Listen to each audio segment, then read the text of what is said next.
What's up, everybody? How's it going? Welcome back to the stream. Sorry we're late. We're a little late today. I went to go run an errand like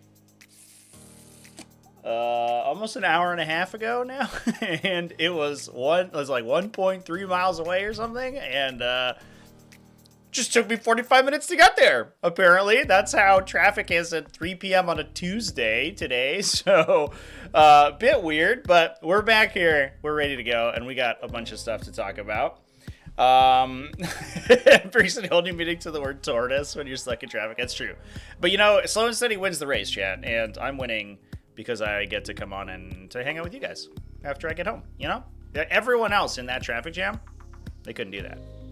Well, they could, I guess, but would you want to go hang out with them? I don't know. I guess it's up to you. Please say no. I need that. I need this. Anyway, chat, yeah, we got some interesting stuff to talk about. There are a few undefeated lists and like tied lists that I didn't get a chance to go over in my Monday video, which are pretty wild. I want to talk a little bit about one of them being Maulerfiend centric, which is wild, absolutely insane. The title of the video, not clickbait, I swear. Maulerfiends went undefeated at a major this weekend. I think I want to talk a little bit about the Tau spoilers that we got, or the Tau, I guess spoilers. It's spoiler season for the new Tau Codex. It's Tau spoilers that we got from Warhammer community earlier, because I think it's going to be a controversial issue. So I'd like to hear everybody's thoughts on it. But that's what we got going on today. If you are interested, I'm going to be live over on Twitch. Just after this, I'm playing a Battle Company of Space Marines. So come watch me. We're going to get a little bevved up for that one. I'm going to get fucking annihilated. But we'll see if my ridiculous tactical marine technology can see me through. I'm crossing my fingers ardently. I don't have high hopes, but maybe. You know? Maybe that's good. I don't know. We'll find out. All right. Let's dive in. I think we're going to talk about some frickin' Tau first. We'll just we'll rip this Band-Aid off real quick here. Oh, hello. My screen's not working anymore. What's up with this? OBS, what are we doing today? My guy? There we go. That's really big. Oh, this might be... So last week, I switched my monitor. Yeah, and I haven't streamed on YouTube since then. Yeah, I got a new monitor. My monitor broke over on at 8TC, and so I had to order a new one, and my computer hasn't recognized it yet, which is why we're having trouble. I've got it working over on Twitchies because I streamed on Twitch earlier, but not on YouTube. All right, here we are. Let's go. Tau preview has left a lot of stuff, a lot of speculation. What's headed to Legends? That is a wonderful question, one that I cannot answer for you at this time. I don't know. I wouldn't expect too much to go to Legends, because Forge World stuff, I think, is like a crapshoot, right? It's a coin flip every time they release a new Legends document, whether your Forge World stuff's in Legends. Of the Codex, there's not much that's out of production, right? Like, Vespid are old, and a lot of the Crude stuff's old, but the Crude stuff's all getting revamped, so that's not going anywhere. I don't know much about any of the other data sheets that could potentially be axed from the index. How do Legends work? Yeah, so you are allowed to bring them. You are not allowed to bring them in tournament play. And generally speaking, it's like a with your opponent's permission kind of deal. So if you're playing like casual games or Crusade, just be like, hey, is it cool if I bring Legends? And then they'll be like, yeah, sweet. Or they'll be like, no, please don't kill me with the Grotsmith skits, which are fucking broken as hell. There's a lot of really dumb stuff in Legends, but it's funny dumb. I recently played over on Twitch, by the way. I played a Legends tournament. run by General Bradley from the General Bradley VO channel, who does some 40k lore stuff. Super duper funny. I wish I had more time to build my list. I was like the last entry, because I would have played more silly legend stuff, but instead I just played Furies, which are really good, which is probably why they're in legend. Turns out, paying nurgling points for a unit that has an OC and 12-inch movement and goes through walls, pretty strong, you know? Just real good. Crisis Suit Commander is likely gone. Well, is it its own plastic kit? I think that's the question, right? So, like, Farsight's its own kit, Shadowsun's its own kit. Tau Empire Commander is a kit.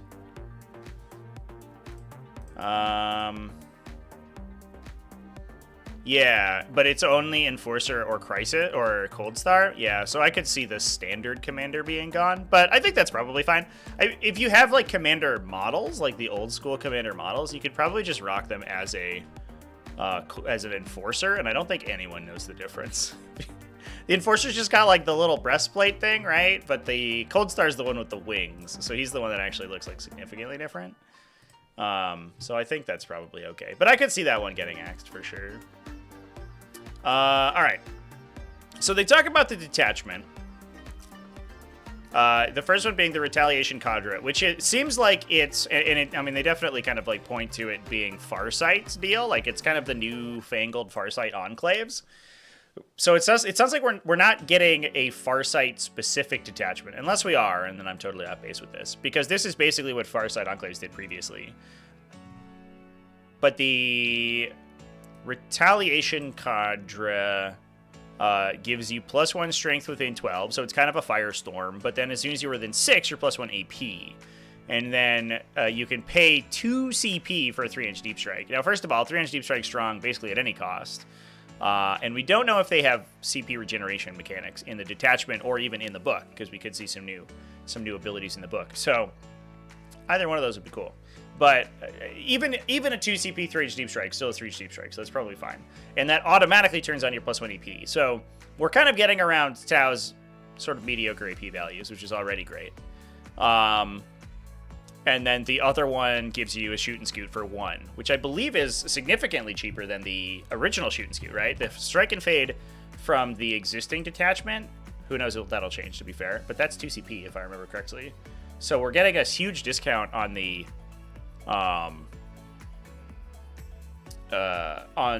Shoot and Scoot, which is a big deal. I'm just gonna double check myself on that. Ooh, yeah, so Strike and Fade currently is 2 CP in the Cao Yan detachment. So we're getting a 3-inch Deep Strike for 2, which is expensive but good. And then also a Fire and Fade for 1 CP. That's kind of nutty. So honestly, the detachment so far seems really strong. I don't know if it's as strong as the Cao Yan, because the Sustain 2 is kind of nuts, but it does take a while to activate Sustain 2, and this one is available from the get-go, so you don't have to wait for these to turn on, and that's cool. I guess it is only battle suits, so I guess it doesn't affect your like breacher teams, which would be really, really good, so maybe that's for the best. But I don't know. We'll find out, I guess. No rules updates for Legends. That's true. Once you're in Legends, you live there forever and you stick there. Yeah, it is weird because there's Legend stuff like from the indexes that get kind of outdated in the codexes that then look really funny because they're just wildly out of date. All right, but the big thing, the controversial thing, I think, is the changes to the Crisis Battlesuit teams, right? So the Crisis Battlesuits, rather than being just sort of like build whatever you want kind of deal, it sounds like I don't know if there are specific loadouts for these battle suits. Maybe they say somewhere else here that I'm not sure about. Oh, thank you. System updates. Appreciate that for blowing up everyone's ears. It just says they mix and match plasma rifles and missile pods. So I don't know if they have. I guess they maybe have 1 missile pod and 1 plasma rifle, which is a little bit underpowered. Like, but who knows what abilities they'll have. and then the other one has probably a flamer and a burst cannon, but the picture they use for them does not have any flamers, so who knows. It's weird that they choose from burst cannons and flamers. So are those weapon options, or are those like set in stone? I don't know. But what they did give us is the Sunforge configuration, which is two Fusion Blasters. It sounds like the Fusion Blasters are not changing their profile, because they say the fully modded profile here. So base strength 9, AP 4, D6 damage with Melta. So when you're within 3 inches, you're getting to strength 10, AP 5, D6 plus 2. But the wound and damage rolls is a big deal, especially once you. I mean, obviously the intention is that you're playing this with Farsight, so you can have Farsight in the unit, right? And you're shooting potentially strength 10 plus 1 to wound shots with full rerolls. So, or full hit wound and damage rerolls. Obviously, you don't get hit rerolls, but you have a Tetra, so it's probably fine. So you have a pretty solid chance of fully converting your hits and wounds, and then maxing damage on attacks that end up going through. And at AP 5, you go through everything but a 2+ save, unless it's an invuln. So like, and then on top of that, as I talked about in my video yesterday, Melt is really powerful right now because we have so much half damage in the game. So all of these Catan shards running around, Melta gets around their Necrodermis damage halving because you apply multiplication and division characteristic modifiers before you apply addition characteristic modifiers. So you roll D6, half that, plus 2. So even if you roll like a 3, you're still dealing them 4 damage, which makes these battlesuits like kind of nutty. And the strength 10 in that instance obviously doesn't matter, but you can get them to wound on 4s, full of rerolls, and rerolls on the damage rolls, which is sick. So I know some people are really like upset that they can't take multiple weapons, like triple weapons on all their crisis suits, but I think that the abilities is going to be where that efficiency gets made up, and it definitely feels to me that like instead of having 3 fusion blasters, right, we then have 2 fusion blasters but twin linked and damage rerolls, which is just at worst a side grade, right? But probably in most instances it's better. And if we get similarly powerful abilities on the other guys, then I think then the Crisis Battlesuits are going to be sweet. Plus, I have a sneaking suspicion that if they're being costed without accounting for taking triple weapons and like a perfectly optimized loadout, they will probably be significantly less expensive. Although, cross my fingers on that one, because that's what we said about the Dark Angels Codex, and that's not what we got. So who fucking knows at this point? But my hope would be that we see a significant decrease in their points value for having literally less attacks. So I don't know. I'm actually, I guess I'm not like a Tau main. Just don't look at the whole Tau army sitting behind me on my shelf here. So I'm definitely not as like emotionally invested in the Crisis Battlesuits as I have. Although I do have a bunch of 3D printed Crisis Battlesuits with air bursting fragmentation projectors. RIP that loadout. We'll have to switch them over to something else. But I mean, I think that the range of abilities and the flexibility of the kit of the Crisis Battlesuit unit is gonna be really cool.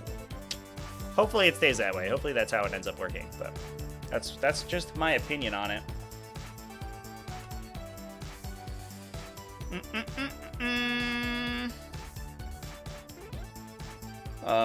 It won't be twin linked, it'll be more shots. Yeah, but it's twin linked because it rerolls its wound rolls. It doesn't have to be twin linked. It's already rerolling wound rolls. And it doesn't reroll wound rolls against non-monsters and vehicles. But do you really need reroll wound rolls against stuff that's definitely not going to be toughness 9? Like, you're winning 90% of the non-monsters and vehicles in the game on 2s. So that's fine. But the Sunforge ability is strictly better than Twin Linked because you also get reroll damage rolls. And rerolling on Melta attacks is already super value because they're like that mid-strength point where they do like insane damage if you convert them. It's just hard to convert them into the damage roll because their strength is mediocre. But Twin Link on that gives them like a huge increase in their reliability. I mean, I think that's pretty cool.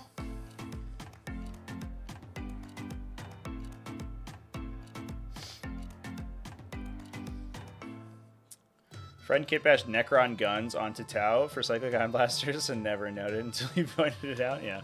Yeah, that's the other weird thing about, like, Tau, especially the cyclic ion blasters, right? It's, like, very difficult to,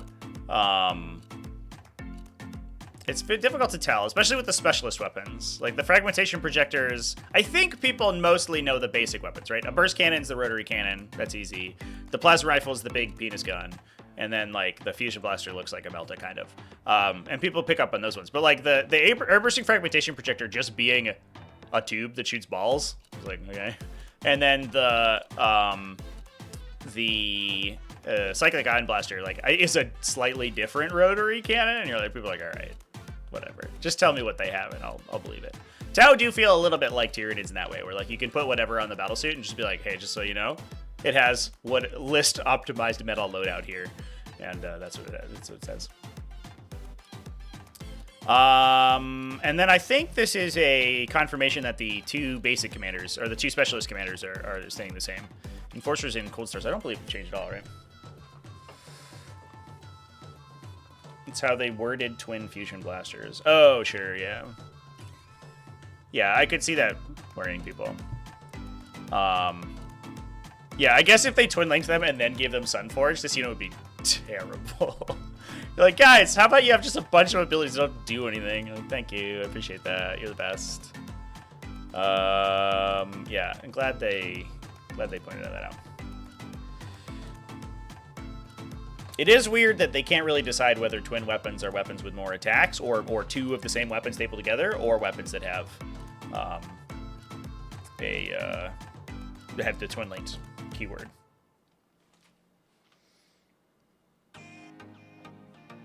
Squad size is capped at 3, maybe. I don't know if they said you can have 9 crisis teams in your roster. That would be unfortunate if they capped at 3. That might kill the datasheet more than the weapon change, to be honest. Like, assuming, of course, that guiding stays the same, that spotting stays the same, like their army ability. It's very parasitic to small units. All you want to take is big units that focus fire on a single target. And so if they reduce the unit size across the board, that would be super rad. But I have no idea if they will. Wouldn't put it past GW to make anti-synergistic rules. Yeah, you're not wrong. They definitely have done that for sure. 10th edition's they've been better about it. They include less rules just to include them. In 10th edition, they usually, like, rules and keywords have a purpose, but that doesn't mean they've been perfect. They definitely could mess it up and just give them a weapon keyword that doesn't do anything. But you know.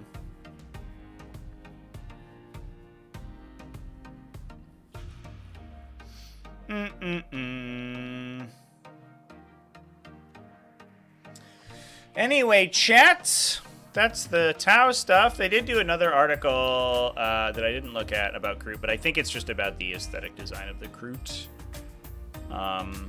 which look good. I don't know. They look great. Look at these guys. They look sweet. I think the Kroot look amazing.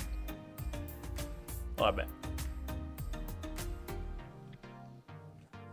All right, chat. So we talk about Maulerfiends. Is that where we're at? Are we at the Maulerfiend part of the stream? Just no Dark Angels packed in boxes. Go to sit in the attic next to Imperial Knights. Imperial Knights are all right now. Imperial Knights are doing okay. I mean, I don't want to say okay. They're doing average, I guess. They're there. Dark Angels, I mean, they're good if you don't take anything besides Azrael, right? That's solid.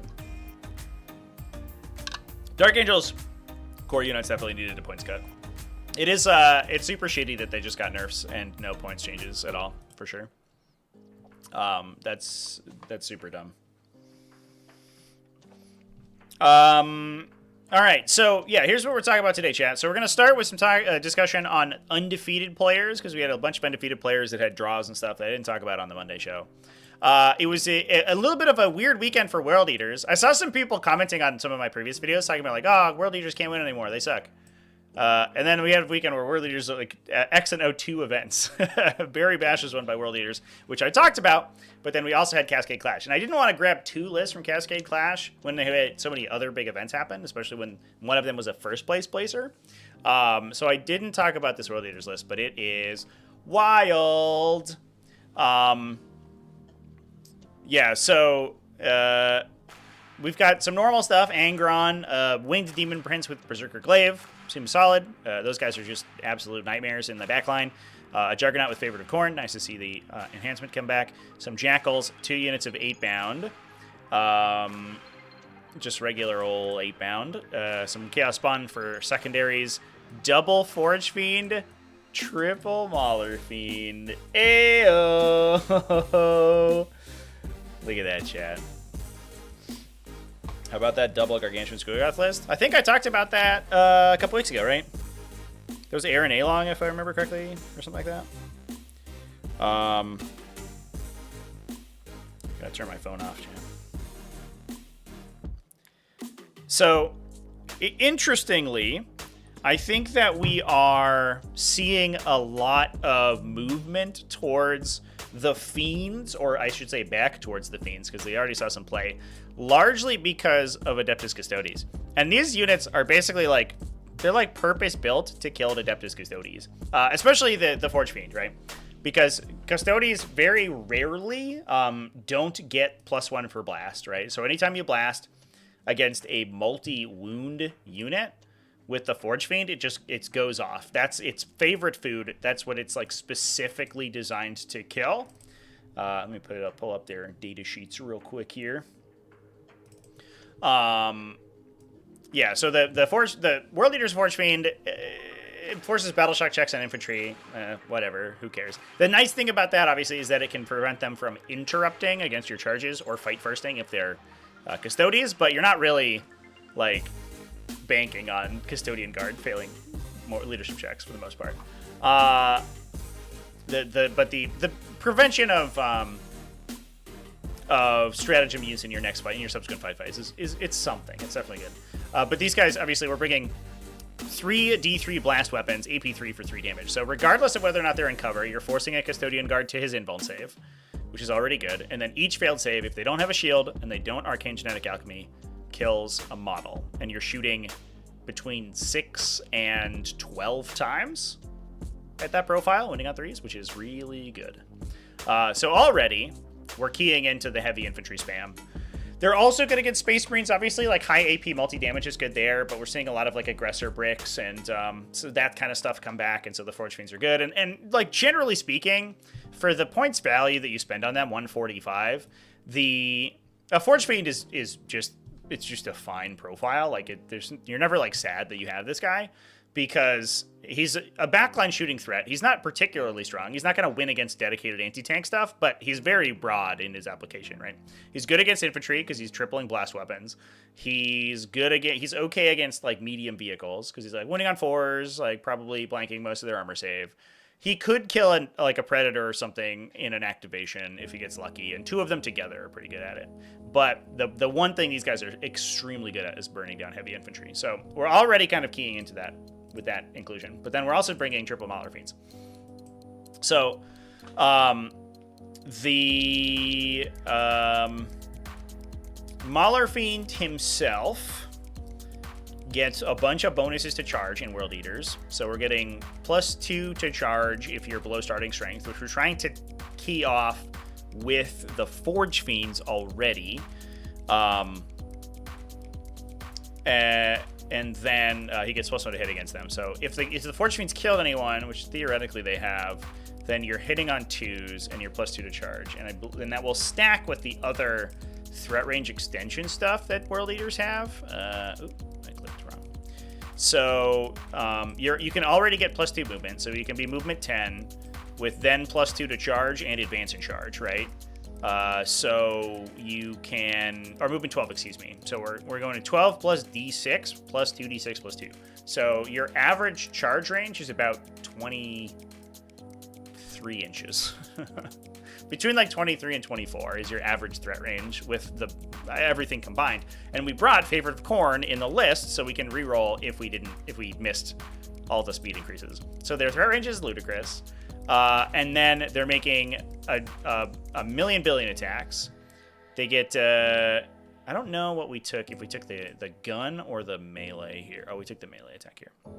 So they got a bunch of little attacks. It's good for infantry sweeping, but then the big thing is they're strength 14, d6 plus 1 damage. So you're killing like multi-wound infantry on a 2+. You're also, yeah, you're beating up vehicles. The AP3 or AP2 sucks, but if you're hoping to hit stuff with an invuln save, the AP doesn't matter because you're putting almost anything on its invuln save. And you should mostly be fine from that point. So you're mostly like hitting on 2s, winning on 2s or 3s, and feeling pretty good. Maybe getting rerolls from Angron too, which is also sweet. Plus he's got meltaguns. he's got like Inferno pistols on his mouth. I guess if we take the cutters, which I guess we didn't, we took the tendrils. It's only 2 shots at range 6. I wish they were assault. That'd be cool. But yeah, those don't seem that great actually. So interesting stuff.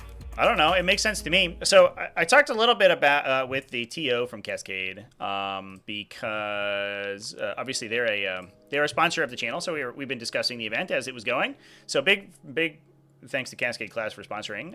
But he said he watched some of the games between Michael in the semifinals and finals.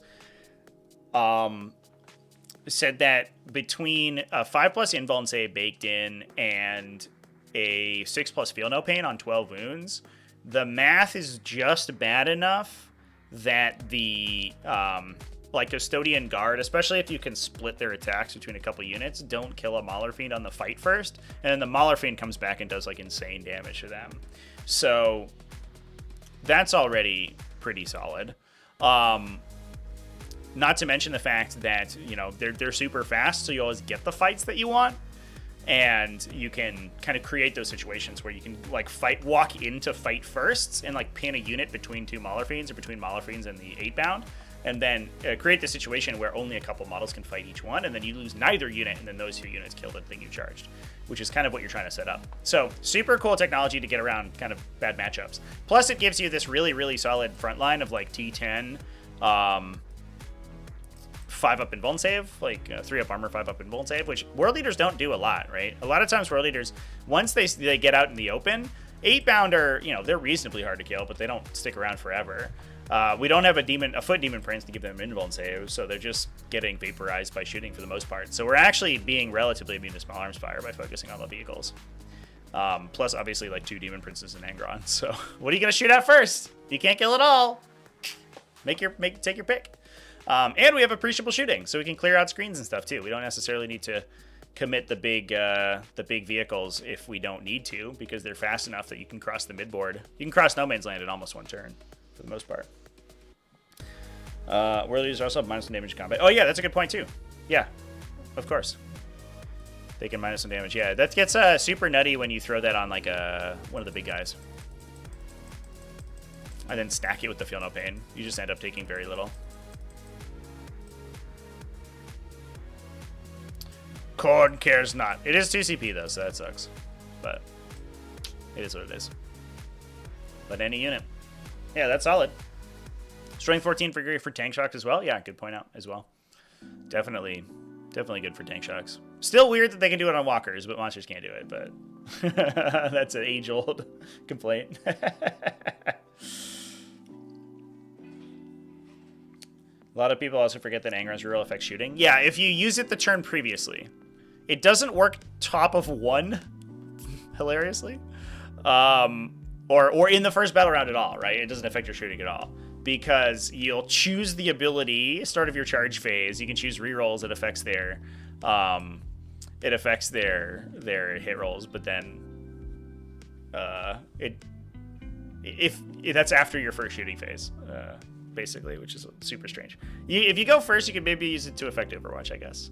But you can also get additional +1 to charge if they're charging out of your aura, which is kind of sweet. And you could give it +1 attack if it's below starting strength, which is kind of cool. That's not very good. It's only 1 attack. You're probably better getting rerolls. But yeah, you could potentially be +3 to charge on a Maulerfiend, which is kind of insane. That's a lot of distance. It's going for days. 3d6 plus 15 is the threat range in that case. Holy shit. But yeah, the rerolls definitely help. I think, like some people pointed out, Serious Inc. Friends loves to run triple Ecto Fiend. Doesn't love him in every game he's used it. He's rolled like garbage. Yeah, I feel that. I feel that pain for sure. If you're not shooting at those infantry bricks, like shooting at big infantry, you're like, oh, this is fine. I'm just gonna get blast plus whatever I roll. It's okay. I'm like averaging a pretty solid number of attacks. Shooting at not blast targets, you're like, here's the gamble. Do I get 3 or do I get 9? Who knows? Nobody knows how many attacks I do, which is always a little disconcerting. Definitely scary.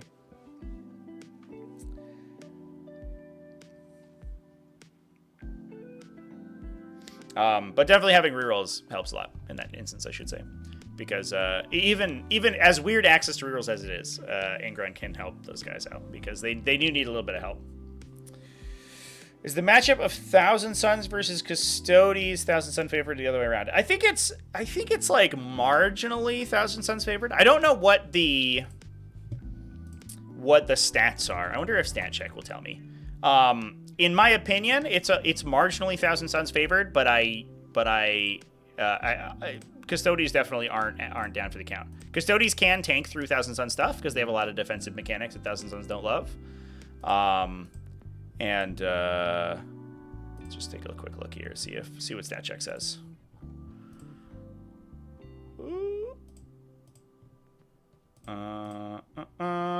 Thousand Suns versus Custodes.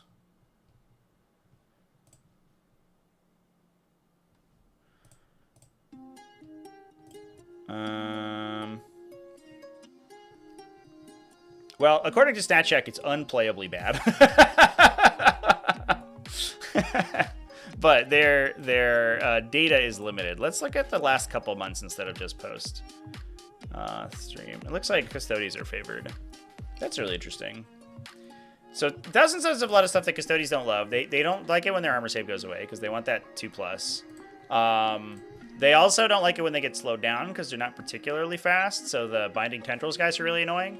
And the other thing that they do is there's a weird timing interaction between Wardens. So if you play like the triple Warden brick list, Wardens versus Kabbalistic Rituals is super funny because the Thousand Suns player can tell the Custodian player to declare his triggers first. So the Thousand Suns player goes, I'm going to shooting phase. Would you like to use your ability? And the Warden's player goes, yes, I will have a 4+ and feel no pain. And then like the Ahriman brick just like backs up out of range instead of committing. With Temporal Surge. So like you can make the Custodes player waste all their Warden activations, which obviously is not bad for Custodes because they get an extra turn of like holding objectives, but it means that you can just refuse to go into like bad situations with Thousand Suns, which is, I don't know, pretty cool. So they do a lot of stuff that Custodes don't like, but Custodes have they're just so resilient and they do so much damage to them. It's not the end of the world for them. They're so good at killing Rubric Marines. They'll kill every Rubric Marine. The Kyria Draxus squad will just kill like literally every Rubric Marine in a 12-foot radius around the table. It doesn't even have to be on the table.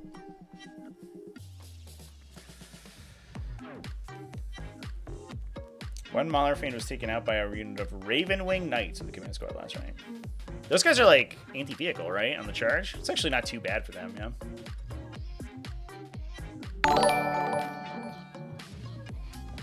I feel like Tau is the hungry caterpillar going into its cocoon before Codex drops. I have no idea what it'll look like post-code. I think that's a really good analogy, Ryan. Thanks for the super chat, by the way. But yeah, they're gonna come out as a beautiful butterfly, bristling with guns. But exactly what that looks like is gonna be questionable. Yeah, a lot of it. Yeah, I don't know. I imagine that a lot of like the fire warrior based stuff, the tanks and the infantry, I would be shocked if that changes significantly. Maybe breachers go back to a 3+ or 4+ ballistic skill to a 3+. But honestly, a hot take. I kind of like them at a 3+. 4+, I know it's like Tao's thing. Oh, we shoot a million times. We have shitty ballistic skill. But like, come on. He's just bad. At some point, he's just not very good at the thing you're supposed to do. And I like that they have this unit that they can like throw into objectives and play aggressively with that actually is effective. Like they're dangerous, they're fast, they're good at holding objectives, they die instantly. I think that's fine. And the full like Fish of Fury combo costs like 230 points. Like, I don't know. You're like approaching Titan levels. Like, let them have their thing. But yeah, beyond that, I mean, the crisis suits are getting totally rewritten, right? The crude stuff is getting totally rewritten.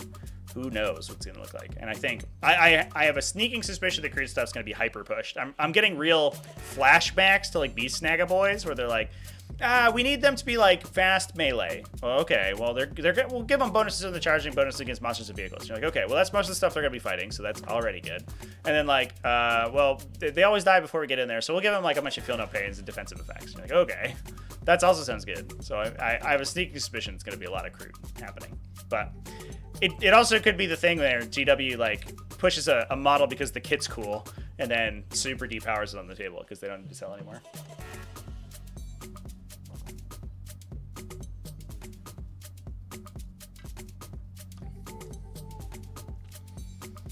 Hope the Tau Codex is cool. Team Army with a Codex needs a win. That's true. Like, Space Marines Codex was okay for a bit, right? But now they're like kind of doing all right. I guess the Necrons are the victors, right? Like Necrons got a Codex and immediately like hyped up in win rate. So they're not garbage, but it is what it is. Look at the Tau Nars, see if it is a 4+ on the 800-point unit. Yeah. I mean, Tau have like a. It's a problem with like the parasitic nature of their army ability, right? Where if you spot for a big unit, and that unit has a variety of weapon profiles. This is also the problem with designing models without knowing what the rules are. You know, you're like, oh, we'll put a bunch of burst cannons on it because realistically it would need point defense for like little dudes running up at it. So it'll have a bunch of burst cannons and like little missile launchers and stuff. And you're like, okay, cool. Except that if you don't shoot those burst cannons in something that they're garbage shooting, then they get like massive hit penalties and they don't do anything. So you always need to guide for the big things because you need the big weapons to hit, but then guiding makes the little weapons not worth it. So like, why are we paying points to have all these little weapons on our big battle suit if they don't do anything, if they're like totally worthless?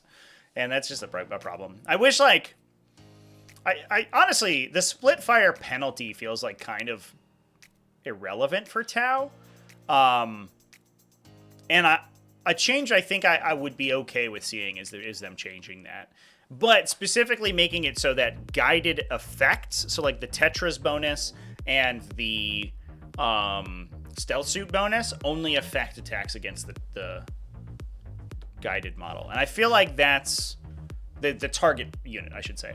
And I feel like that was the intention, and they never did that because you can create situations, like weird situations where like, well, unit's being guided by a Tetra, but it's not shooting at the guided thing, but it still gets rerolls, and you're like, that's weird. Just get rid of the penalty and then get rid of the bonuses that you could get for splitting fire. And then I think it's probably fine.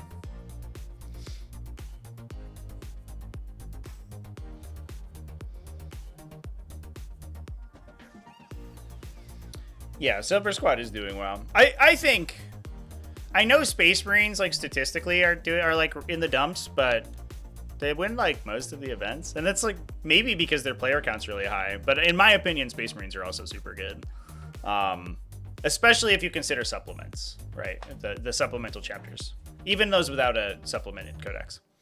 Like Black Templars are like nuts strong. Blood Angels are still putting in work somehow. Like Dark Angels, the Azrael Storm or whatever they're calling it, list is good. Space Wolves can play Stormlands just fine, you know. I think that having access to all that other stuff makes Space Marines pretty good. You do only get rerolls against spotted units? Oh, okay. Well, somebody lied to me. Let me double check.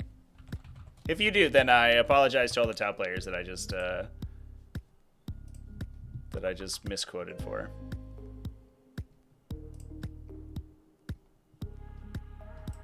Oh yeah, you're not wrong, chap. Wow. Watch somebody cheat viciously.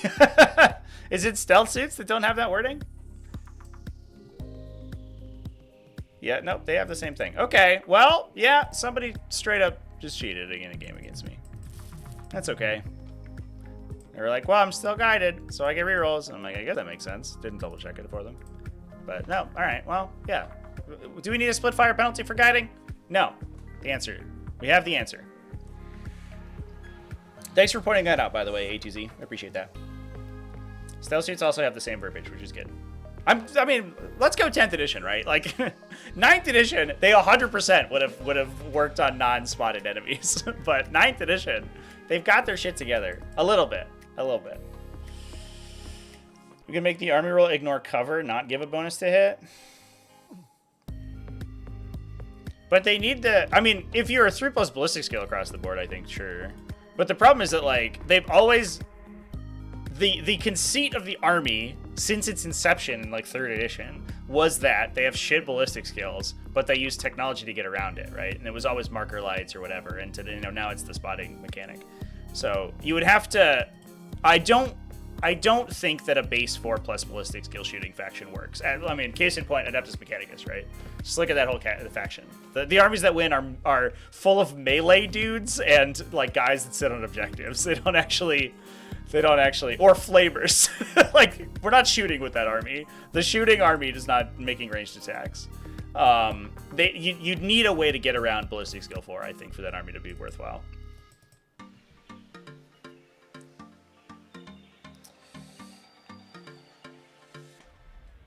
You still get sustained 2 even if you split? That's weird. Yeah, maybe that's what they were thinking of. That is strange, though. Speaking of hitting on 4s, terrified to see other Votan detachments. They're held up entirely by how good Oathband is. Are they? Oh, the Oathband is like you start with judgment tokens on the table. Yeah, okay, I get that. I mean, you could just like cap detachments that are like, you get +1 to hit on all your guns. You know, I don't know. I feel like there's other stuff that we could talk about. Other stuff that you can do, for sure. Adwek Manchu GTs. Yeah. Admech was undefeated this week. Nerf them. It's time for them to die again. No. Admech are still paying for the sins of 6 plane. I feel like. They were like so trucked in 9th edition. They were like the first codex, I think, that was... No. They were post-Drukhari, right? Were they pre-Drukhari? I don't fucking remember. But they were one of the first ones in 9th edition that was just like, oh shit, we've hit the power creep real hard now. And then I feel like they're still like...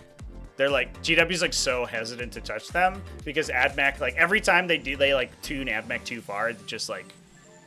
The knob breaks off and it's at like 13 out of 10. You're like, what? No, what have we done? Mistakes were made. It's because it's like a ranged focus faction, which is already strong, that focuses on like high volume attacks, which is already good, and then like tons of overlapping buffs. And so if they ever like overtune the buffs a little bit, then you're just like, I'll stick 20 of them on a unit and then blow you away. And you're like, oh my god, please stop.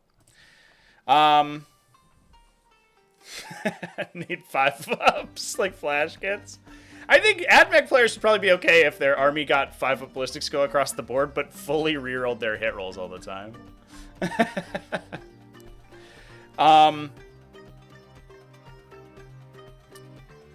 Army roll shouldn't give any bonus to hit. You make it so they're hitting on 3s, and then the army is an execution itself.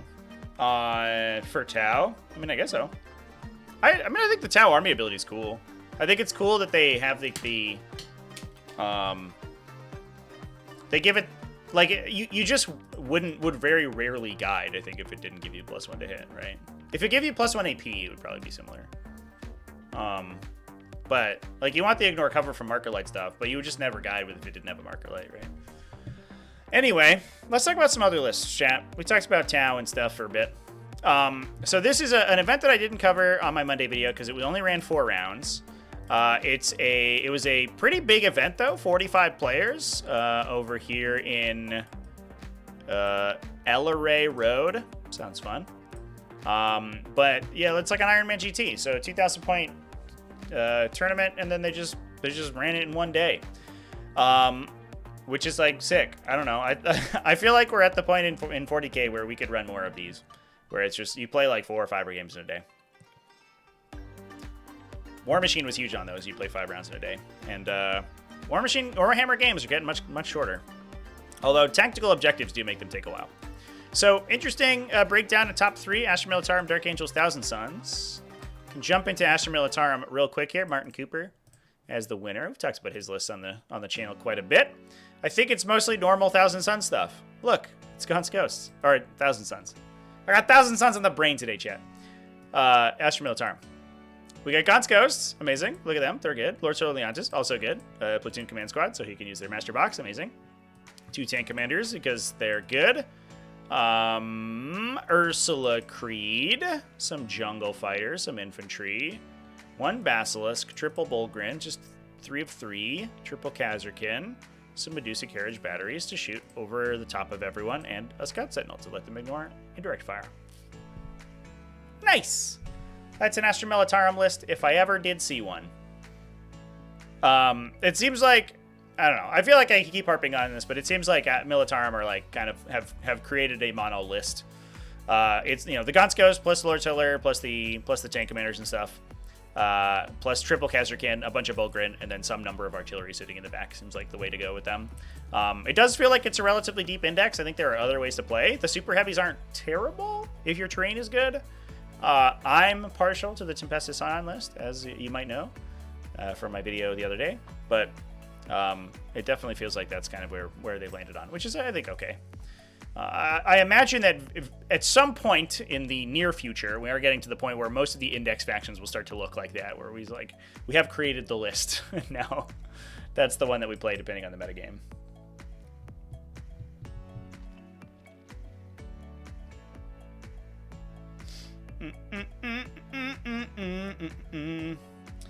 Yeah, we got some Thousand Suns to talk about, for sure. Indeed. Adairnism, I covered your list. Oh, were you playing Adeptus Mechanicus over the weekend? Yeah. Yeah, congratulations on the event win, by the way, dude. Appreciate you, man. We also got some Dark Angels. I'm willing to take bets on whether or not this is an Iron Storm with Azrael. Going once, going twice. Oh, shit. Look at that. Iron Storm. Azrael. Amazing. Well, you know, if it works, if it ain't broke, don't fix it. We do have a Phobos Armor Librarian. Oh my god, I got an itchy nose, chat. Which is super sick. I love to see that with Master of the Machine War. So we actually saw this list previously. A very similar one.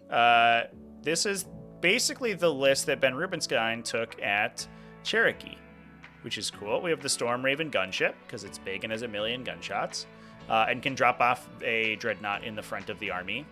I think some people also said that he was dropping the infiltrators out of the Storm Raven as well to give them additional movement, or to drop them next to Master of Machine War if he needed them, which is kind of sweet. All of those are pretty good. I guess also being able to like drop off Tech Marines where you need them to is good, but then they don't get their buff out, so maybe not as good actually. I'm talking myself out of it. A Repulsor Executioner, Stormspeeder Thunderstrike, a Dark Shroud to give stealth, and Company Heroes. So, interesting thing about the Company Heroes chat, which I literally found out in a discussion like yesterday. God needs another detachment. I'm starting to get pissed that God will likely be one of the last books, and then 6 months will be the next edition. I don't disagree, chat. I think, yeah, all the index stuff needs another detachment. The hope is, I mean, my hope is that the armies without a codex will be drip-fed content like we saw with Drukhari, right? Where they like, the faction was like really into doldrums and no one was playing them. So they're like, hey guys, here's a really good detachment. And you're just like, oh shit, it's like a whole new faction. And my hope is that they will slowly do that every 6 months or so for another army and just like keep those factions engaged. Definitely, I agree with you that like being the last book sucks because then the next like your GW doesn't give shit, and then and then they release a new edition. Fingers crossed. I'm hoping against hope. Just don't do any more editions, GW. Just like re-release index cards or something. We don't need more editions. Like, you can keep the Codex release cycle going. That's fine. Why do we fucking keep doing editions? It's so stupid. I hate it. It gives me a lot of content to make, I guess, but like, god damn, do I hate edition swaps. It just make me like viscerally angry. But they'll never change. It makes them too much money. Stop buying rulebooks, everyone. Just everybody read Wahapedia, and maybe they'll stop making new editions that change every rule slightly for no reason and then break them. There go, Matt. Yeah, we're on the same page, my dude. Preferred 8th and 9th edition where we had time after all the last codex release to play. I mean, like we haven't hit all the codex releases now, right? But we didn't even have that long with 9th edition like to cook, right? It felt like it was World Eaters were last, right? Guard was stupid because Guard was previewed 6 months before it was released. So people had copies of the Codex, and then 6 months later it was legal for play.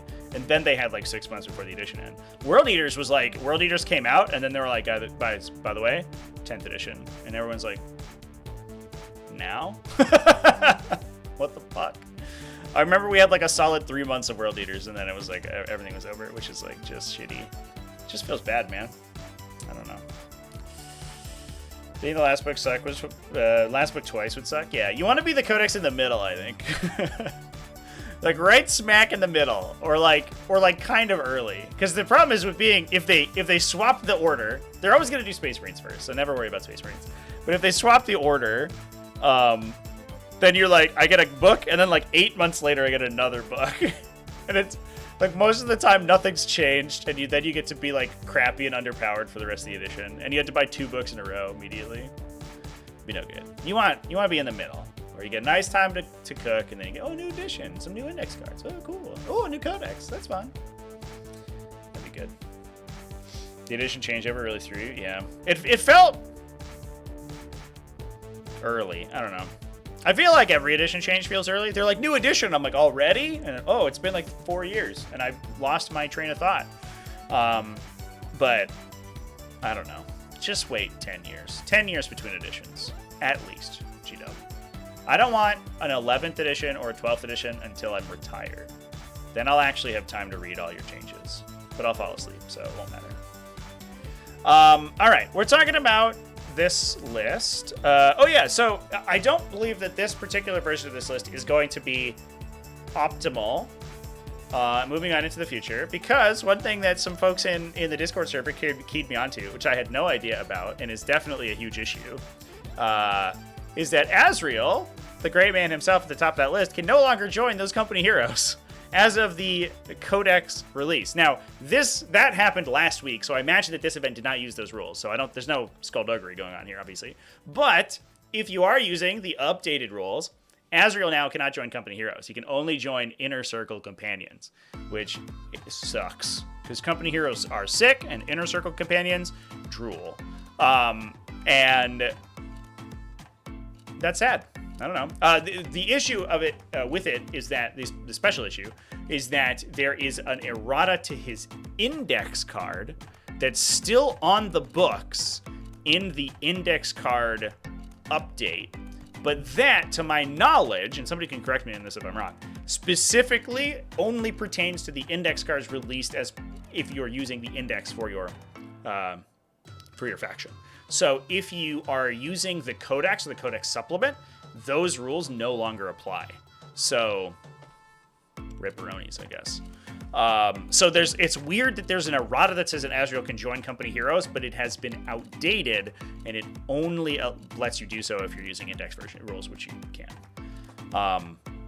They need to errata the Codex to let him do that, because otherwise his datasheet overrides the other previous rules. Really dumb. Really dumb. Poop. Just 4 armies. Buy 4 armies to get the beginning, middle, and end of edition. Just play every army. Play on TTS. Play every army. Don't spend any money. That's what I have to say. Exclamation point Discord. You can come join events every day. I just launched 2 events today, chat. 2 new events started in the server. Hot diggity damn. All right, let's talk about some Thousand Suns. Egyptian boys, ooh woo.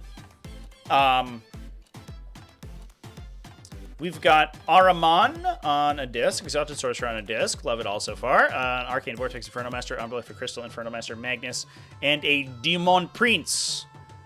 Interesting. I wonder if we're going to see some vehicles or monsters. 4 units of 5 rubrics. 1,000 Suns Rhino to get him to the table. A couple monsters. Double Enlightened for secondaries. 1 Mutalised Vortex Beast, 1 Force Fiend. Yeah. I think the Demon Prince inclusion is really interesting. They have an aura of stealth, which is okay. It's good because it doesn't like supersede many of the other effects that Thousand Suns have, and it really compounds with the high toughness stuff. And like a Mutalised Vortex Beast being toughness 10, invuln save, feel no pain, and a hit penalty, you're suddenly like, I don't want to deal with that. The problem that I have is that if the Demon Prince is fighting anything that's not like a Space Marine, and which to be fair, he largely is, so that doesn't matter. But if he's fighting anything higher toughness than like T7 or 8 or so, then he really sucks if he's not standing next to Big Daddy Magnus. So, and if Magnus is there, like, why do we need a Demon Prince to be hitting people? So his ability to actually hit things is like the real issue. For 180 points, I mean, he's like another sorcerer, but he costs almost as much as 2 regular sorcerers. So you could just bring 2 little guys and then have that be your thing. I don't know. But the interesting thing about Thousand Suns is that they have so much dice manipulation. They're like Eldar a little bit.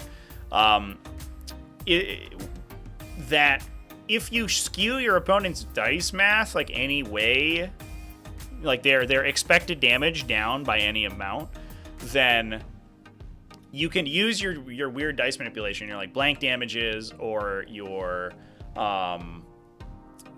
saving throw rerolls, your floating rerolls, to keep the characters in the unit alive through a lot of stuff. So if you can just be like, all right, we're taking on rubrics, we're blanking on the aspiring sorcerer, we're like rerolling everything, the unit finally dies, and then like blank a damage on with the Inferno Master's ability or whatever. You can sometimes get 2 activations out of Inferno Master, and if you do that, they actually make their points back instead of being wildly overcosted. Which is, yay, we did it. So that's the other thing that the Demon Prince is good for. I wish he had a good gun though. His gun sucks. He's only melee attacks for the most part, and his melee attacks are kind of whatever. So I don't know. He's an interesting include. How's it going, Brendel? How you feeling, dude? Don't understand running the Demon Prince without Arcane Vortex. Why would you want Arcane Vortex in the Demon Prince? Just for his melee attacks? It's like so much better on the Infernal Master though. If you like, the issue isn't that Arcane Vortex is bad on the Demon Prince, it's that then it's not on the Infernal Master, and the Infernal Master is nuts. That guy is like the most dangerous single character in the game. He might be one of the highest damage output models in the game for points. For 100 points, I think almost assuredly. He's fucking insane. If the Demon Prince had a psychic ranged weapon, I could see it a lot more. But the fact that any other character, you can apply Arcane Vortex to their gun, but the Demon Prince, you can only apply it to his melee, you're like, what are we doing here? I don't know. It feels weird. It's like, it's bizarrely anti-synergistic. Grab. Oop. Hello. Grab that jerk's data sheet. Where you at? Where you at? Thousand Suns Demon Prince? There you are. Yeah. He's called Infernal Cannon. It could be a psychic gun. You don't know.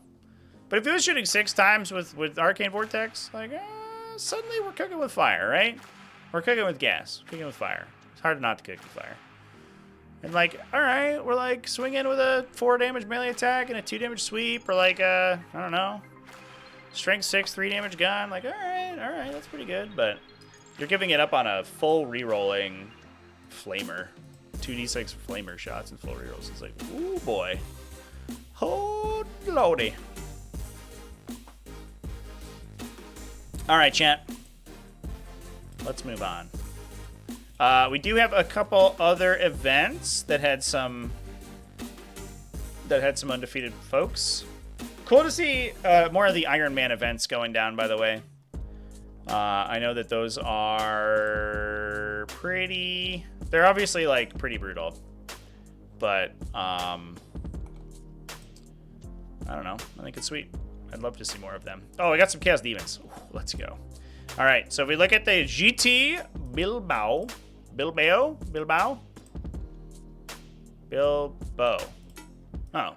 Bilbo. They just... I don't know. I don't know how Spanish spelling works. Some places it's Bilbao. Some places it's Bilbo. Maybe it's supposed to have a little accent or something? I don't know. Javier Boveda, 401 with Chaos Demons. And you know we're going to talk about demons if we have the chance because they're cool as hell.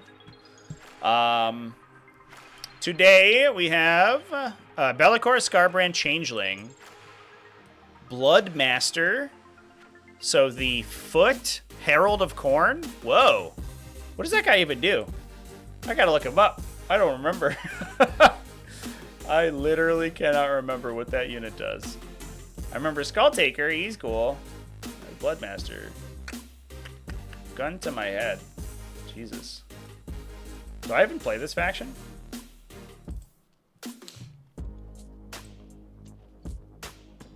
Oh, he just gets +1 to wound. Oh. Oh, that's pretty cool. And you get a 6-inch consolidation, which is definitely good because you want them to steal objectives away. That's like their whole goal. +1 to wound is solid. All right, Bloodmaster, and he's got the Blade of Blood melee profile, 5 attacks, strength 6, AP 2, 3 damage. That's like we're getting dangerously close to just being Marnius Calgar without Twin Linked with that profile for 65 points. Is Bloodmaster like accidentally goated? You have to take a shitty unit of Bloodletters with him though, so I don't know if that unit's worth 185 points. Probably not, but it doesn't seem too bad. You've got a Great Unclean One and a Keeper of Secrets. 1 million Nurgling Swarms, 5 units of Nurglings for secondaries, 2 units of Seekers because they're ridiculously fast, 2 units of Flesh Hounds as well. Seekers are an interesting include. They're not super good for utility because they get stuck behind walls because they're mounted. But they reroll charges and they have 1 million attacks. They have 5 attacks each, so you're attacking 25 times with 5 of them, which means that they're really good against infantry for 80 points. So they're just like infantry sweep all day, which I don't know. I like that as the Slaneshi thing. We're just killing every infantry on the table so far.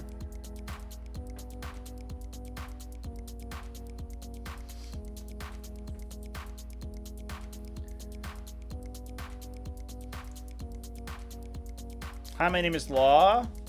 You went to this tournament? That's awesome, dude. How'd you do? Hope you had a good time. First game played against a Warhound Titan? Dude, that's wild.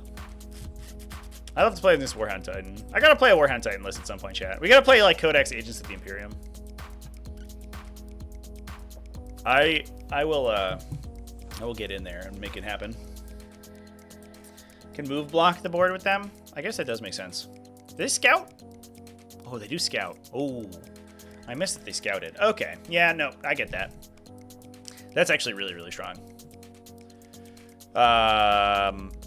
That's good for demons because demons are really they're all about deep striking and uppy downeying, right? So being able to like push forward these seekers that are super fast and have are forward operators means that your opponent can't like get their own stuff up the table, which means you get to clear out their screens and then you get to deep strike wherever you want. Plus lock in objectives and project the Shadow of Chaos too. That unit actually seems really strong. Cool to see Scarbrand in more lists as well. I think that people are coming around to the fact that the regular Bloodthirsters are a little too expensive for what they get, and so you might as well just pay like 50 points less and get Scarbrand. Because you don't really need the extra speed that they have, especially if you have the CP to advance and charge. Where's Scarbrand? I lost him. Here he is. I guess he also we've got a little bit of a Khorne sub-theme in the list too, right? Because he gives you that +1 attack. And then we're getting +1 to wound on the bloodletters, and they're getting all their stuff. The one thing this list is missing is the Everstave guy. I don't know if I could play without that guy, but otherwise it feels pretty good.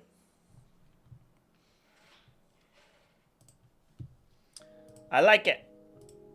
Good stuff. Good stuff from our demon friends. Chariots are really good for their points. Yeah, I was playing in Chariot for a while.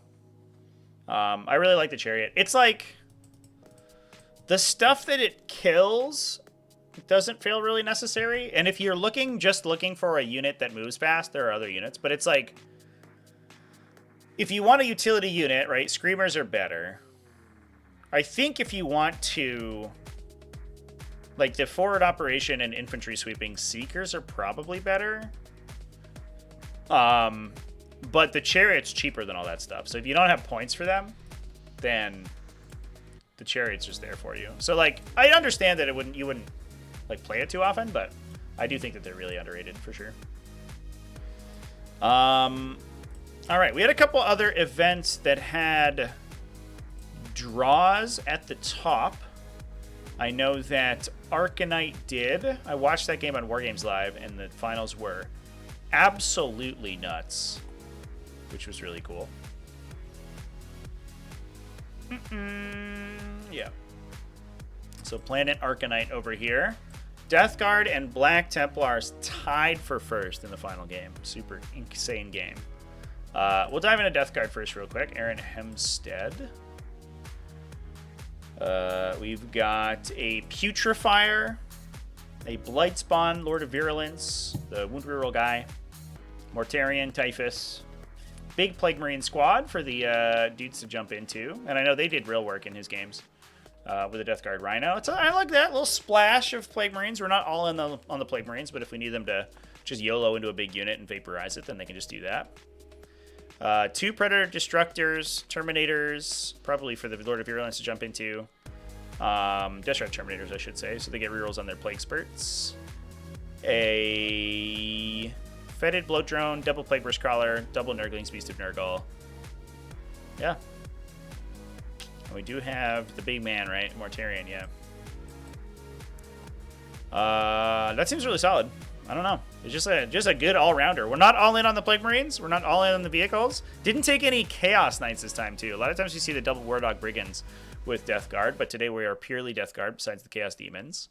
And we got that little splash of the Beast of Nurgle, too. Who's, like, cool to just sit on an objective forever, which is nice. He's so awkward because he will fight all your trash infantry forever because you can't kill him in one round, so he'll never die. And he will kill. He's not very good at attacking, but he'll kill him eventually. So if your opponent's dropping, like, you know, Seraphim or some garbage into your back line, he'll just be like, okay, I'll go fuck him. I'll go give him a big friendly hug. And then they just live there for the rest of the game. That's pretty cute. I love it. Ron's World Eaters win was epic. Oh, at Berry Bash? Tom Dean, Arcanite was awesome. You're there 4-1 with 1,000 Suns. Tom, congratulations, dude. That's awesome. Congratulations on the 4-1. Where are you at? Oh yeah, 7th place. Oh, Brent Simon. Brent Simon's a old War Machine guy. Going 4-1 as well. A lot of cool people at 4-1 from Planet Arcanite. But the other one we want to talk about is Cam Hawkins. Running some Black Templars. Yeah, I unfortunately, I will say I did not get to watch all of the Berry Bash games. I was jumping between the 2 live streams throughout, and to be perfectly honest, I kept seeing Adeptus Custodes. I was like, okay. So I would like go look at something else. But that did look like a sick game, and the Adeptus Custodes in the finals had a super cool army too. They had like all the flame effects were green. I was like, whoa, what a cool look. They looked like very kind of infernalist, which was like kind of sweet looking. Sort of World of Warcraft inspired. All the green fire and stuff was like pretty cool. Is Maulerfiend just good with World Eaters? It's especially good with World Eaters. I think it synergizes well with the World Eaters effects. At least right now it does. I don't know if I would bring it anywhere else. I guess somebody could tell me. Does the Chaos Space Marine one have any different abilities? I actually have no idea. I was like, on a base level, +2 to charge is okay. The problem with the Maulerfiend, I think, is it's like kind of mediocre AP value in melee. And Chaos Space Marines have like way better melee options. I literally can't find a data sheet now. I'm so good at this game. Oh my god. That's a Forge Friend. Where's a Maulerfiend? That's a Defiler. What have I done?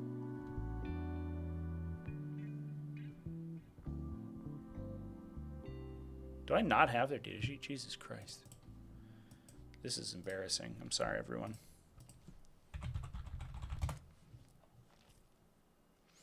I guess having a charge bonus in Chaos Space Marines is okay, because like you could mark it with oh yeah, so it's slightly different. Okay, yeah, it's reroll, advance, and charge rolls. You can ignore any modifiers to its charge its movement characteristics. So its ability is way worse. It's a dramatically worse ability than the World Eaters one. I guess your Forge Fiends get way better, but your Maulerfiends get way worse. That's the trade-off you take with it. And you can market Slanesh to advance and charge with it, which is like with rerolls to the advance and charge roll. But rerolling advance rolls is always weird, right? Because you don't actually know what your total distance you need is when you're rerolling the advance roll. So you could reroll like a 2 and get a 1 and be like, all right, I want to die. So yeah, I don't know. It's probably just a World Eaters thing, I imagine. Anyway, we're talking about Black Templars, channel.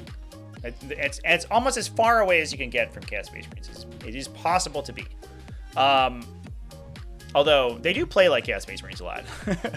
Primaris Crusaders, Accursed Cultists, what's the difference? They're the same picture.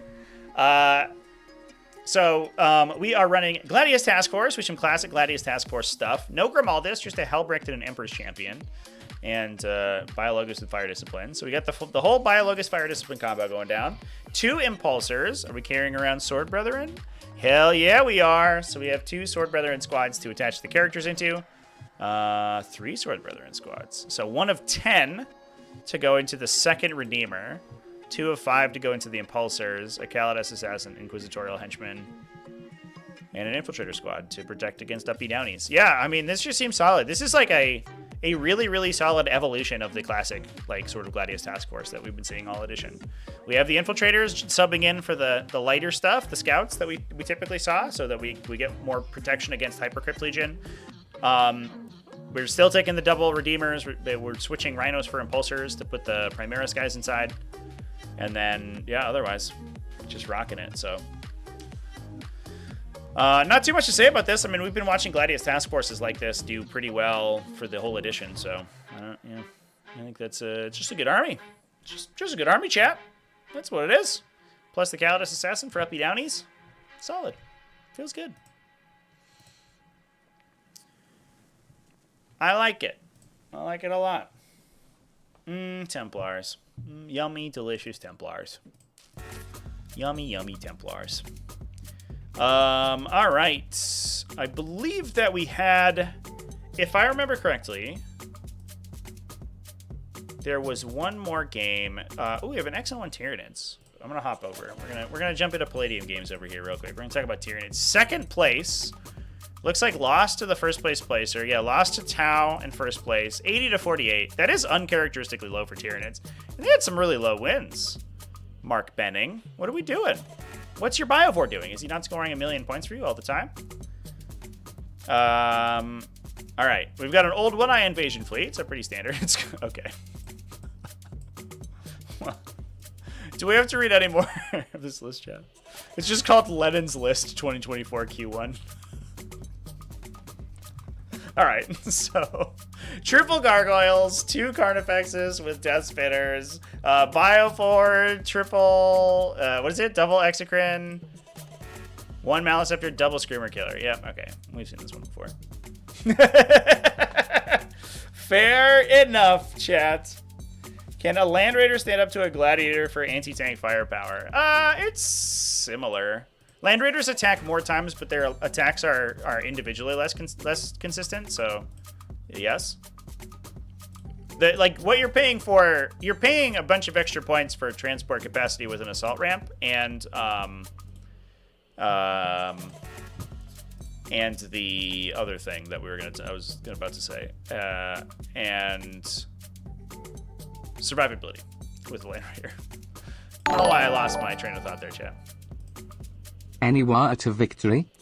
Chat, I don't believe that there were any Orks undefeated. We can look for some X and 1 Orks, probably. It was a little bit of a, I don't know, like on the whole, it wasn't a super well populated weekend. There's just a lot of ties, which is kind of weird.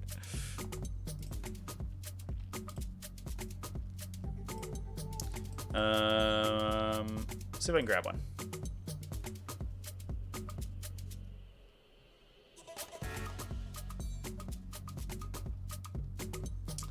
Not a lot, actually. Not a great weekend for Orks.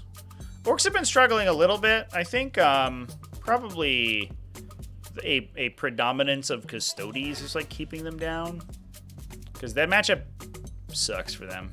They won't want to see that.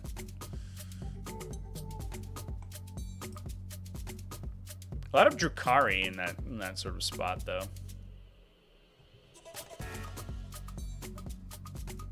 All right, let's look at some of the big events. What was the top Orca Cascade? Oh, it's Tarzan. Our old friend Tarzan went 4-2. That's a winning record. That's something. This list is called Meh. All right. Well, these list names, I appreciate them. They've really told us what to expect. You know. How does he feel about his list? It's all right. Kind of a brutal beast boss. Boss Snickrot. All right. Captain Badrock. Mazrog Scragbad. Smash the Squig Knob. Pain Boss. War Boss and Follow Me Lads. 2 of 10 Beast Snuggaws. A truck. A Flash Kits for Badrock. Bunch of Gretchen. Some Grot tanks. Oh, you love to see the Grot tanks. We don't see enough Grot tanks, in my opinion. Grot tanks are unironically kind of sweet because they shoot a million like pretty good range attacks. Their actual ballistic skill's not too bad, and they're really hard to kill for their points value. They're like T5, 6 wounds or something, right? They're like just a centurion. And then they also have a reactive move, which is really strong. They have oh, excuse me. I had the numbers transposed. T6, 5 wounds. The other way, but then a reactive move, which is good. And they have a ton of rocket launchers, which is sweet. A rocket truck Squig Buggy, add a little bit of indirect, a bunch of Squig Hog Boys for the Smash the Squig Knob to jump into, and then a Stormboy unit. So big Knob squad. I guess we are taking a Beast Boss for just the. I mean, I guess pretty obviously he's going to jump into one of the regular boy squads, Snagger boy squads. And then we have a War Boss plus Pain Boss, because I believe they can double attach. Is that right? Am I a crazy person?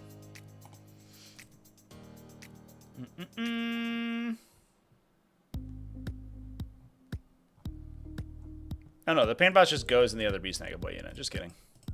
That's weird. Pain Bosses can only attach to Beast Snaggas? Is that real?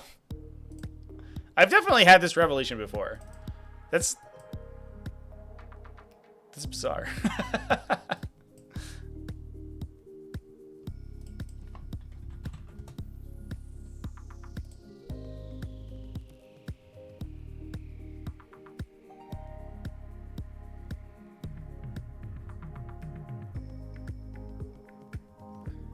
He's in a weird spot in the index, right?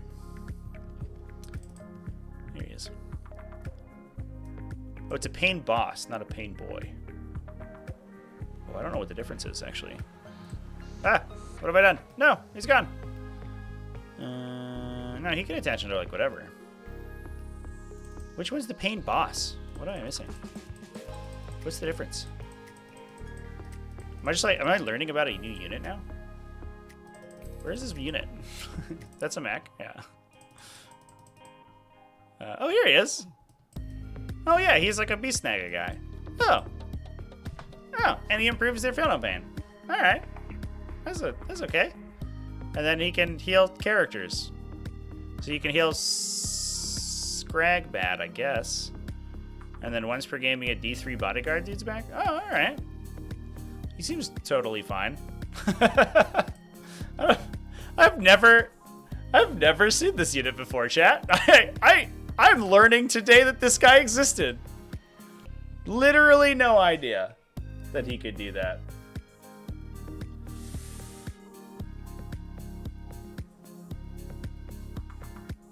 Seems like all the top Tyranid lists are copy paste. Yeah, I mean Tyranids are in such a terrible spot right now, right? Like you have to be. Like there's only a handful of datasheets in that codex that are worth playing. So even if the lists aren't identical to each other, they're gonna be similar because they end up just playing the good stuff. Only run Redeemers for 10th, but bought a last cannon one for Dark Angels. Yeah, I think that the last cannon ones are fine. I think I especially like them in Ironstorm. I played them in Firestorm and they were okay. Like the Redeemers are good because they're delivering dudes to the front. If you don't need the extra speed and stuff, then it's fine. It's just like a confused profile, I think. Like basic Land Raiders sort of have the problem of like ancient 40k design where they're like, hey, you know what's cool? Laser cannons and this tank that transports from World War I. And you're like, oh, cool, all right. I guess we'll have all those things and post them together, like stick them all together into one thing, and that'll be the unit. And then you go to like build a game out of that, and you're like, all right, so it transports guys, and it has a special ramp that lets them get into melee. And you're like, okay, sweet. And then it has a bunch of long-range anti-tank guns, and you're like, oh. So it wants to hang back, and they're like, no, then it can't use its assault ramp. And you're like, oh, so it wants to get up close and personal. And they're like, no, then it'll get in melee, and it won't be able to shoot its big guns. And you're like, all right, so what is it supposed to do? And they're like, I don't know. We'll just make one that has flamethrowers on it, and that will make more sense. And you're like, oh, okay. And I feel like that's the problem that the classic Land Raider has. It's definitely not like a bad profile. It's just a very confused profile. So it will probably never be optimal, but it's never like worthless. It's still like a T12 2-up save idiot with 1 million gunshots, which is totally fine. I very much enjoyed playing them, to be honest. So I think 3-inch Deep Strike will be distributed to all factions. I would say most factions will probably get a version of it at some point. Do we need more counters? If you aren't already playing counters, I think you're making a mistake. If you weren't ready for 3-inch Deep Strikes, oh boy, are you going to get a rude awakening when you play against one of the many armies in the game. Well, that's cool. I get to learn what a pain boss is today, chat. Never once seen one of those on the table. That's why these streams are magical, you know? We get to learn about new units every day. Sweet. I don't know. This list looks cool. It's got some fun inclusions. Rocket Truck, Squiggabuggy, sweet. All the Beast Snagga characters are sweet. Healing Mazrog, Scragbad, pretty cool. And Crowd Tank's also cool. Seems good.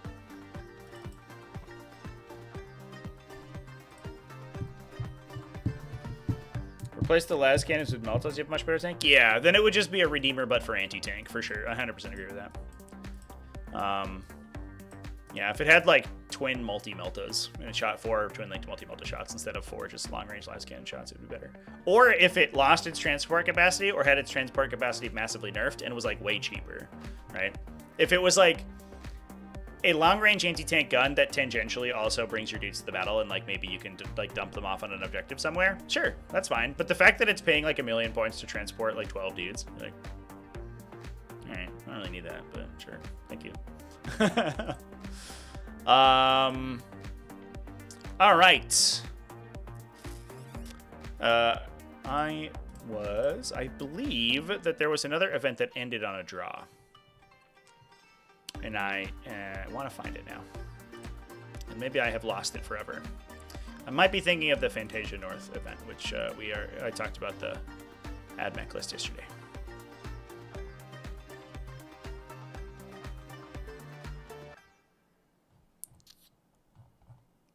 think that I was maybe. There was a we can junk into Custodes here. There was a GT, a very small GT, not even 22 players, so very small. And this is in Queensland, Australia. Won by Adeptus Custodes, so we can jump into some Adeptus Custodes. It was a win with a loss though, because it was so small. The pair down lost, I guess, for the finals, and so we ended up with an X1 in first place. But congratulations, this is the submarine of the century. That just goes to show you, chat. If you're in a little event and you lose round 1, just stick in it. Don't be like me. Don't rage quit every time you lose a game in a GT. That's my thing. You can't take my thing. Stick in the event, and then maybe you'll win. You know? Playing some Golden Boys. Thanks to list name telling us what to expect. We got 2 Blade Champions, a Dawn Eagle Jetbike Shield Captain. Hell yeah. With Inspirational Exemplar. That's the one that lets him auto-pass stuff. Trajan Valoris. I wonder if that helps, because he has like awkwardly 9 wounds, right? So if he takes 5, he has to start testing Battle Shock.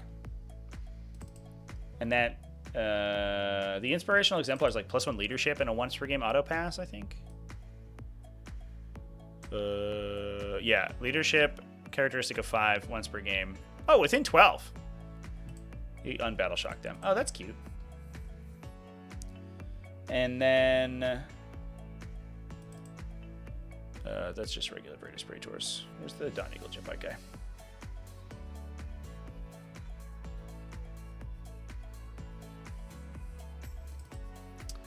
A bunch of Forge World stuff.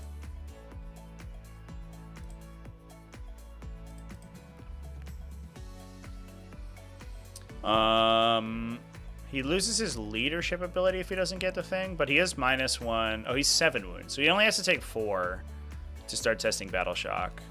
Only 7. That feels low. I think I'm thinking of the 9th edition ones where they had a trillion wounds because they didn't attach to units.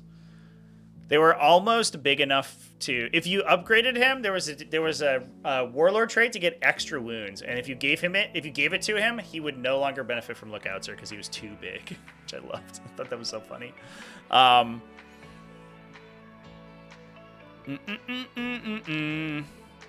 Yeah, he gets a free strat, but he doesn't get his double move. His double move is sick. Do we have Virtus Praetors in the list to get his double move? We do, chat. We're running regular Virtus Praetors. Let's go, dude! So, I guess altogether, the unit is 375 points. Oh boy, that's a lot. But they get a move at the end of the fight phase. And the cool thing about that, chat, the cool thing about his ability is that it doesn't require you to consolidate. So the first clause of this ability lets you consolidate 6 instead of 3. At the end of the fight phase, you can then make a fallback move as if it were your movement phase. But you don't have to have actually fought. There's no activation required. It's just at the end of the fight phase. It's like an uppy downy, but it moves you. Which means that you can do it like before you score secondaries. You can do it like, that's mostly the big thing. You can do it to like end of your fight phase to like contest an opponent's objective or something. You can use it to like shoot and scoot, where you like run up, shoot, and then run away. This ability is like super sick, and that's for sure the reason you take this dude. Plus, I mean, he has a bunch of strength 7, AP 2, 2 damage attacks, which is nice, but I think largely you're taking it for that super cool ability. But yeah, and then 2 Blade Champions, Trehan, 2 regular Custodian Guard squads, a Prosecutor squad, a bunch of Wardens for the characters to jump into, Virtus Praetors, and a Calidus. No Kyria Draxus today, just the Calidus Assassin. But pretty regular stuff. And just the 1 Custodian unit. Yeah. So we probably have Wardens for the Blade Champions, and then we get Trajan in a Guard squad, I think, because those Guard, they love no characteristic modifiers. Oh boy. Oh boy, howdy. Rage Kit at 2 losses? That's fair. That's good.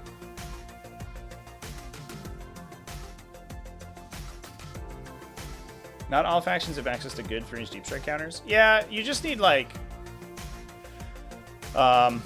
Like anything 40 mil base helps your stuff not get your objectives not get stolen, or at least, and then like also just having like more trashy idiots to like plug holes in your line. Basically, you don't necessarily need to have like anti-deep strike bubbles. You just need to have like good units that you can sit in the back line and hold down the fort. What do I think is the most overrated unit, like in all of 40k? I don't know. That's a good question, actually. Most overrated unit. I have to get back to you on that. I was unprepared. I think it's like the Void Dragon, or honestly, or something like that. Like, he's really annoying to kill, and he's really good at sweeping infantry, but his like weapon randomly bounces off like vehicles and stuff, which is kind of funny. That might be one. I bet that's the kind of question where I'll turn off the stream and then immediately be like, I know what it was. But I don't remember off the top of my head now. Gladiator Lancer? I mean, maybe. I don't know if people are like necessarily overrating the Lancer as much as they're like appropriately rating the Lancer. Where you're like, this is a pretty good gun. It sits in the back, and if infantry come near it, it blows them up with a bunch of like frag launchers. You're like, okay, cool. That's pretty good. I think I feel like that's like kind of where the use case of the I think it's a Ballistus Dreadnought, chat.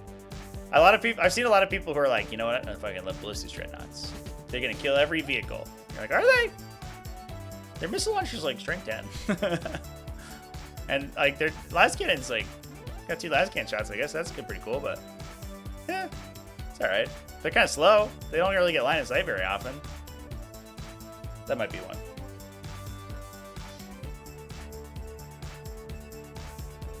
Lancer is the only reliable dedicated anti-tank for Marines. Feels like, I don't know. I think Marines have a lot of good ways of killing tanks. Turns out, a faction with 1,000 different entries has like 1,000,000 ways of doing anything they want, basically. Whether those are like really good is the question. But I do think that Marines can kill tanks just fine. They can kill tanks with bulk guns if they really, really want to. If you wombo combo them out, they'll kill them with an aggressor squad or something, and it'll be fine. What's the most overrated army? I think it's Necrons right now. I think there's this perception that because Necrons are like currently at the top, that the top is like similar to like peaks in other editions where it's been like, oh, this is the best army, it's gonna win every event. It's going to have a 68% win rate and all that stuff. And, you know, like, I mean, to be fair, also, previously in 10th edition, where, like, Eldar were like, holy shit, 70% win rate. Like, you literally can't go to a tournament and win against them. I think it's probably Necrons right now. I think that they are clearly the best army, but they are not an unbeatable army. And that's, like, demonstrably the case. Maybe I'm in Custodes, actually. I mean, it might be Custodes more than Necrons, because I think Custodes are more eminently answerable, if that makes sense. Like, we've seen people start to like tack into Custodes and just kill them, whereas it's much harder into Necrons. I don't know, one of those two probably.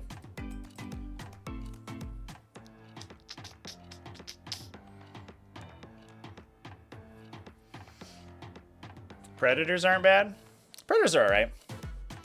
They're just a little inconsistent, and they're kind of squishy, too. The, like, basic last cannon stuff, having, like, not really many rerolls is a little bit awkward for them. But the fact that they're super cheap helps. You can also just bring, like... Do you know they have fire support in the faction? Did you know that? Space Marines just have a fire support unit. You could just be running, like... No, to be fair, mostly, like, Devastator squads, so it's, like, fire support's for garbage.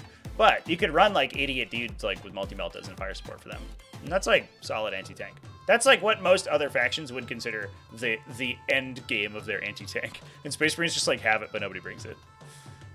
Because to be fair, I don't think it's that good, but like it's there. You can shoot like 5 anti-tank shots between multi-meltas and a twin last cannon with full rerolls. It's alright. And a hunter killer. All good. So happy I brought the Strategic Reserve turn 1 thing. Which one? Oh, that you just can't strategic reserve turn 1? Yeah. It is silly. Yeah. I don't know. It just says in the rules you can't strategic reserve turn 1. So here's another funny thing about that we found out recently. A lot of people came after I was telling people, I was like, oh, so you can't deep strike turn 1. Because in Leviathan it says you can. If you enter deep strike in the battle formation step, specifically, you cannot be brought in first battle round. And a lot of people came to me and were like, well, that's not what it says in the core rules. That's only what it says in Leviathan. So if I play Crusade, I can deep strike turn 1. Turns out, did you know this, chat? The Crusade rules also say that. As far as I know, unless you're playing literally open war, the mission out of the rulebook, there are no mission formats in which you can deep strike turn 1. I'm sure somebody will come back at me and respond to that. But that's the only one. It's just the mission out of the core rulebook is the only one that doesn't say you can't deep strike turn 1, which is so funny. But strategic reserves, it is baked in the core rules. Cannot do it turn 1. Full stop. Unless you have a special ability that overrides that. People say you can strategic if you go back turn 1. Yeah, except the core rules you can't. Yeah, exactly. And GW has also exactly ruled it that way. That is per the World Championships of Warhammer how it's meant to be played. Unless, of course, you have an ability that says you return immediately, right? Then you can strategic, but that's the only instance. When do I think we'll get a new mission pack? That's a great question. I think at a year. So in June is when I would guess it to happen. So I would give it another 2-3 months. And then I would expect another one. But honestly, I'm okay if we don't get a new one. It's not gonna eat me out. Eat me up. Eat me out? Yeah, eat me out. That'd probably be okay. It's not gonna eat me up if we don't get a second one. I would love to see like a Leviathan tournament document update. That makes it a little bit better, but because I do think there's some stuff like you should probably get to shuffle, capture enemy outpost if you draw round 1.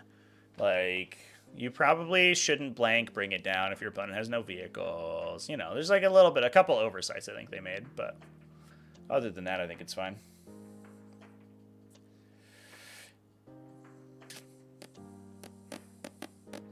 Up soon? No, it's okay. These are fine. Marine and Sister Hunter Killers hit on 2s while Guard Hunter 4s is so silly. Yeah. The difference is that many Guard Hunter Killers respawn or regenerate themselves, and the Marine ones don't, but I don't think that's a reason for the Guard ones to be really bad at shooting. To be fair, though, like, Hunter Killers are free equipment now. Like, it's not like back in the day where you pay 5 points for a Hunter Killer and be like, great, I got no value for my investment. Now they're just like a free War Gear upgrade, so I don't feel so bad when Hunter Killers don't do anything. It's just like a nice upside if they do something. Can't take deploy teleport homers fixed. Yeah, I could see that. Or make it like, I liked in 9th edition where they had fixed secondaries, or some secondaries. Everything secondary is fixed. But they had some secondaries that were really easy, like a la deploy teleport homers, but capped the total you could score. Like deploy scramblers or retrieve battlefield data as it was later. Where it was like, hey, you probably maxed this like super easy, but you can only score 12. So trying to use my drop pods, what's the best thing? Trying to use drop pods? Honestly, tons of options. I think that Infernus Marines are an underrated drop pod unit in Firestorm.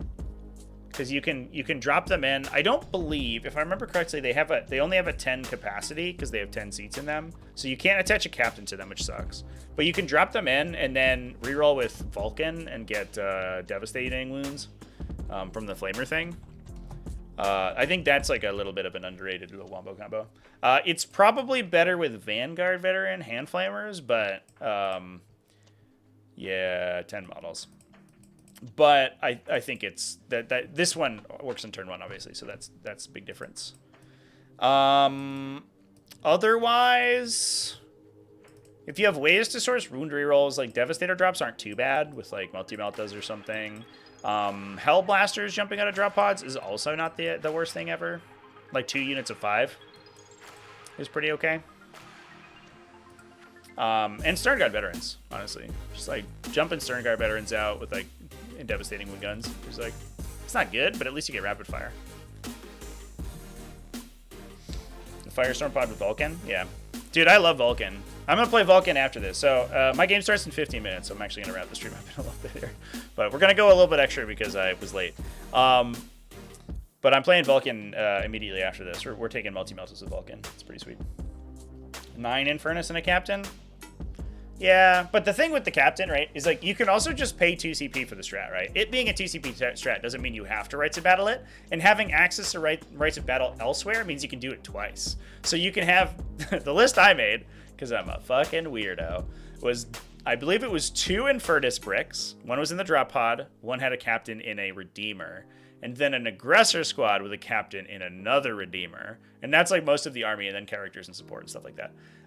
And so the turn that you're like the go turn, you like dump everything on your opponent's face. You put 2 Infernus bricks down, firing it like, or you put 1 Infernus brick and the Aggressor squad down, and then you can point Vulcan at whatever the Infernus brick is shooting at, and then you can use the strat, which I always forget the name of, on 2 units getting full rerolls, and you probably brick both of them, which is the amount. Plus the other thing to remember is that the Redeemers also get all the detachment benefits, so they're +1 strength and rerolls from Vulcan. So the Redeemers, if you're piling those dudes out of Redeemers, also hit ridiculously hard.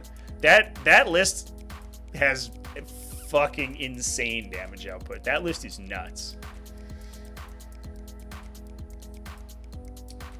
Infernus Marines with a Chaplain? Well, the Chaplain only benefits them in melee, right? Unless there's a different Chaplain I'm not thinking of.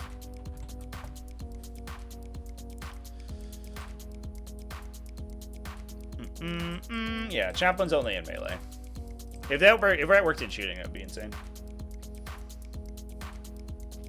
Can you Rapid Ingress a drop pod turn 1? No. Rapid Ingress is only... or I believe the... Let me double check. I believe, if I remember correctly, the drop pod ability says that it only works in your movement phase, which means that it's not a legal target for rapid ingress in your opponent's movement phase.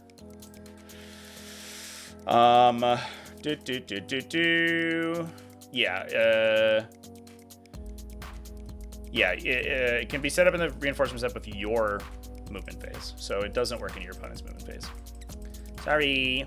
The stuff that can rapid ingress are the stuff that says treat the battle round as 1 higher when reinforcing. Then those are eligible to rapid ingress. Chaplain on a bike is +1 wound to range, but it's an Infernus Marine squad.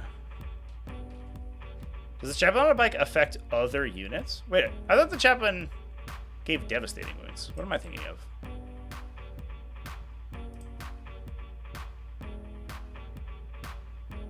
No, the Chaplain on the bike gives devastating wounds to his unit. Yeah. What are we talking about? Does everybody know what a Chaplain does? What do Chaplains do? Somebody tell me, please. Please help me. Don't know why Azrael can join Infernus Marines? Because they're Tacticus and he gives them an invuln save. Like, the question is not why he can. The question is why you would. And it's just to get him an invuln save. But realistically, you just take a Librarian if you wanted that.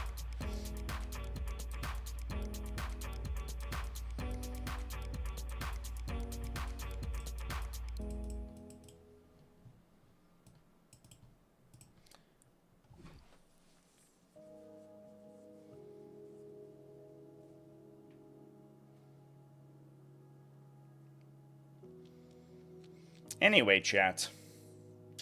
I think we are running out of steam here, so I think it's probably time to wrap things up. I'm gonna be live this weekend. I'm gonna be over at the Ides of March tournament. Thanks to them for asking me to go out there up in Maine. So I'm gonna be leaving Friday night. Yeah, we're gonna stream some amazing 40K. I'm excited because the venue looks incredible. So it's gonna be in a sweet spot, which is gonna be great. And the terrain looks great. At least the stuff that I've seen so far, it looks amazing. So I'm kind of excited to stream. So the event for that on YouTube hasn't been posted yet because it messes up the Tuesday stream when I do it, but that should be posted shortly. Probably later tonight, I will get that going. And then if you are following my calendar, !calendar in the chat, or there's a link in the video description, you can find all my live streams. That should be over there as well. So super, super cool. I'm also going to be streaming the 8TC event, ATC Orlando. That's going to be next month. So that'll be second week of April. So I'll have a little bit less than a month in between the two. And that will be another 5-man team event. So we're going to have the same team coverage that we did at the 8TC, and I'm going to be down in Florida to do that. So super sick. Very exciting. I'm also going to be live in like 10 minutes over on the Purple channel. So please come hang out with me over on Twitch. I gotta scramble to set that game up. Woo! But that's going to be Necrons versus, I'm playing a battle company. We'll see how far I get. I'm gonna take some shots. I'm going to get obliterated, and I'm going to try to play a battle company. What could go wrong? You know? Nothing. Absolutely nothing. But with that, I will wrap things up. Thanks, everyone, for hanging out with me. Please, if you want to keep the party going, you can come hang out even longer over on the other channel on Twitch, twitch.tv/TacticalTortoise TV. And I'll see you over there. Cheers, everyone.